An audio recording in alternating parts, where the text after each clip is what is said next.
হুজুর তো খুব জোরে একবারে হুঙ্কার দিয়ে বলছেন, কে বলছে 7 ভাগে কুরবানি চলবে না? ভাগ খান দেখে মনে হচ্ছে যে ভাগই উত্তম। যদি এইভাবে বলতেন যে ভাগেও করা যায়, তবে একাই করা উত্তম, এইভাবে বললে তো একটু মানায়। এমন ভাবে বলছেন একেবারে মাইক ফাটিয়ে, কে বলছে ভাগে চলবে না? কত হাদিস আছে ভাগে, ভাগে কুরবানি দেন। ভাব খান কেমন লাগছে বলেন তো দেখি?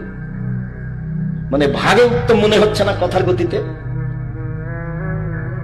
আল্লাহর কসম, আমি আব্দুর রাজ্জাক বিন ইউসুফ দীর্ঘ 30 বছরে আমি কোনোদিন অপ্রয়োজনীয় বাক্য বলিনি।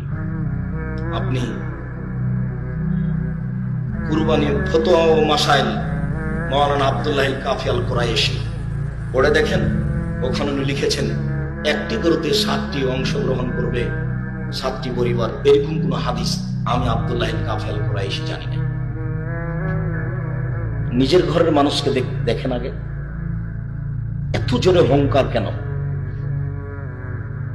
আমি ওইভাবে বলিনি, আমি বলেছি 7 জন চলে, 7 পরিবার চলে না। 7 পরিবারের হাদিস নেই। আর ফতোয়া একটু বিবেচনা করে দিতে হয়, একটু পড়তেও হয়।